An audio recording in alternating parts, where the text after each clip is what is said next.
Hello everyone, I am doctor Saumya. हम लोग अभी दिल्ली सल्तनत कर रहे थे। पिछले वीडियो में हमने देखा था द तुगलक डायनेस्टी। अब हम देखेंगे the Sayyid dynasty. Please like, share and subscribe this channel ताकि आपको ज़्यादा से ज़्यादा वीडियो मिल सके। सो हम लोग इस वीडियो में देखेंगे द सैयद डायनेस्टी। तो सैयद डायनेस्टी का टेन्योर था 1414 टू 1450 AD। सो हम लोग जब देख रहे थे तुगलक डायनेस्टी तो हमने देखा कि Mahmud Shah Tughlaq was the last ruler of Tughlaq dynasty. And उसी के टेन्योर में, मोहम्मद शाह तुगलक के टेन्योर में, who came in India, who invaded India? Timur the लेम।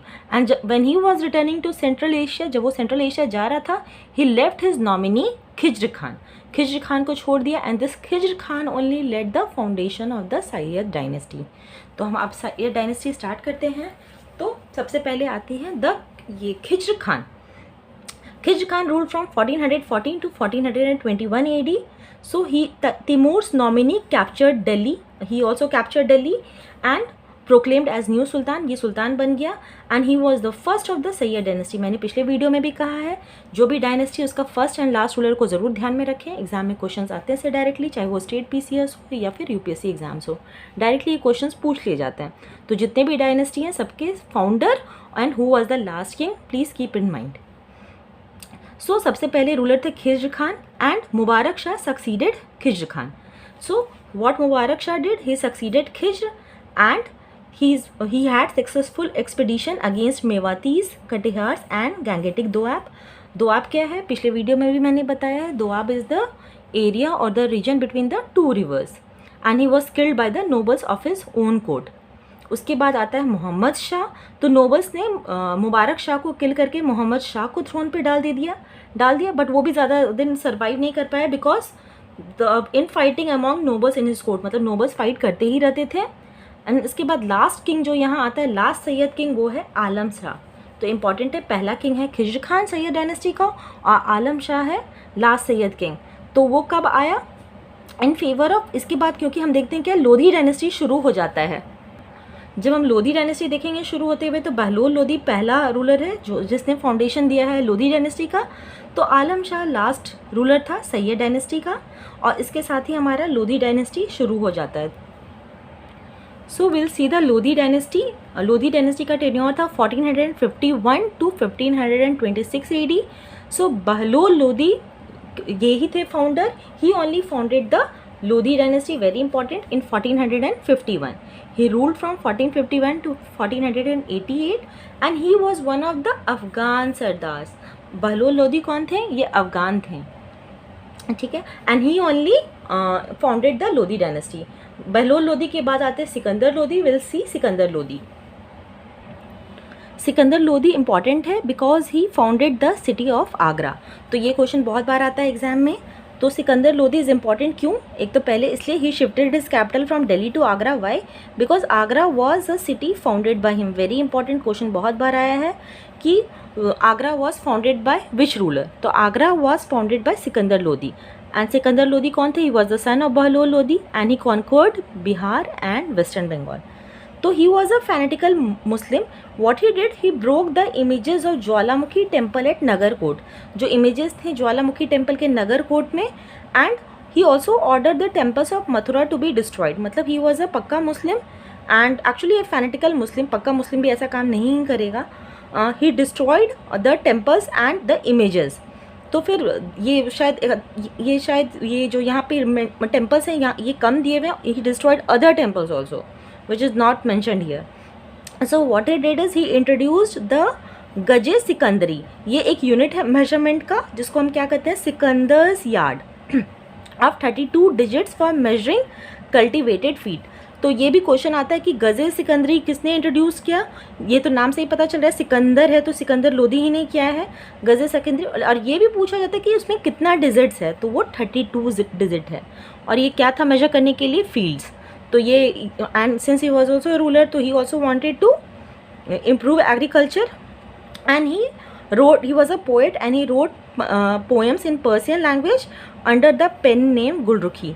तो जितना भी हाईलाइटेड पॉइंट्स है रेड में वो इम्पॉर्टेंट होते हैं, please keep in mind. Next comes Ibrahim Lodhi.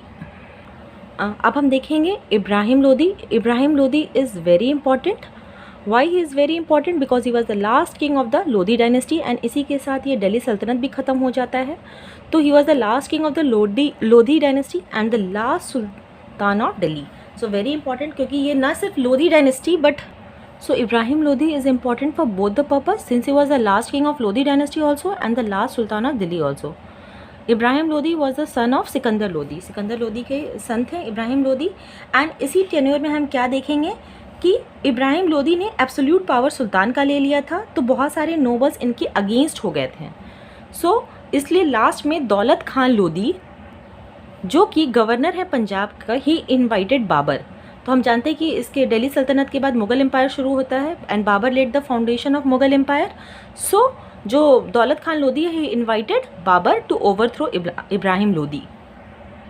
And उसके बाद जो वॉर होता है बाबर और इब्राहिम लोदी में, उसे हम कहते हैं फर्स्ट बैटल ऑफ पानीपत। बहुत इंपॉर्टेंट है ये, क्योंकि यही फाउंडेशन होता है मुग़ल एम्पायर के लिए। So the first battle of Panipat कब हुआ था, किस ईयर में? 1526। Very important for state PCS exams. तो एंड उसके बाद Ibrahim Lodi was killed in the battle and with him ended the Delhi सल्तनत। इसके साथ ही दिल्ली सल्तनत एंड हो जाता है। क्वेश्चन आता है कि who invited Babar to overthrow Ibrahim Lodi? The answer will be Daulat Khan Lodi. And who was Daulat Khan Lodi? He was the governor of Punjab. I hope Lodhi dynasty clear है आप लोगों के लिए। अब एक बार हम देख लेते हैं causes of decline of Delhi सल्तनत। सो हम लोग क्या देखते थे, द मेन कॉज क्या था डिक्लाइन दिल्ली सल्तनत का? Despotic and military type of government. जो गवर्नमेंट था उसे कॉन्फिडेंस नहीं था पीपल का। तो जब भी कोई भी गवर्नमेंट को कॉन्फिडेंस नहीं होगा पीपल का, तो वो क्या होगा, वो गवर्नमेंट फेल हो जाएगा। The degeneration of Delhi sultans, incompetence of Firoz Shah Tughlaq and Mohammad bin Tughlaq also. बहुत सारे वॉर्स हुए, ग्रीड था, इनकम्पिटेंसी था, डिफेक्टिव मिलिट्री ऑर्गेनाइजेशन था, vastness of empire and poor means of communication. Financial instability था। मैंने बताया था फिरोज शाह तुगलक ने स्लेव्स का नंबर बहुत ज़्यादा बढ़ा दिया था, तो number of slaves increase to 1,80,000। तो ये बहुत ज़्यादा नंबर्स ऑफ स्लेव्स हैं, जिसके कारण इकोनॉमी पे बहुत ज़्यादा बर्डन पड़ रहा था। And which was a burden on the treasury and invasion of Timur. Bar bar Mongols का भी इन्वेजन हो रहा था। तो ये सारे कॉज थे डिक्लाइन ऑफ दिल्ली सल्तनत। तो ये नीचे एक चार्ट दिया हुआ है जहाँ दिया हुआ है मंगोलियन इन्वेजन्स ड्यूरिंग दिल्ली सल्तनत। इंपॉर्टेंट है ये चार्ट, तो प्लीज़ गो थ्रू इट। इसमें दिया हुआ है इल्तुतमिश। हमने देखा था इल्तुतमिश के टाइम में चंगेज़ खान आया था and he refuse to give shelter to जो आए थे ना इन्वेडर, वहाँ हमने देखा था पिछले वीडियो। इल्तुतमिश ने किसको रिफ्यूज़ किया था शेल्टर देना? जलाउद्दीन मंगल बर्नी को, who was the prince of Khwarazm, तो जिसे चंगेज़ खान चेस कर रहा था। तो हम लोग ये देखेंगे चंगेज़ खान केम during the tenure of Iltutmish. Bahram के टाइम में तैर बहादुर, मसूद के टाइम में भी मंगोलियंस आए हैं, और लास्ट में Balban, prince Mohammad of Multan, Bughra Khan from Samana and Malik, Mubarak और Delhi combined together to defeat the Mongols. तो बार बार ये मंगोल्स अटैक होते रहते थे, जिसके कारण भी दिल्ली सल्तनत बहुत वीक हो चुका था। इसके साथ हमारा द दिल्ली सल्तनत भी फिनिश होता है। I hope you like this video. अगले वीडियो में हम लोग देखेंगे ये मुग़ल एम्पायर। अगर आपको कोई भी डाउट हो या कोई भी क्वेरीज हो या कोई भी सजेशन हो, please ask in the comment section, and please like, share and subscribe this channel. Thank you.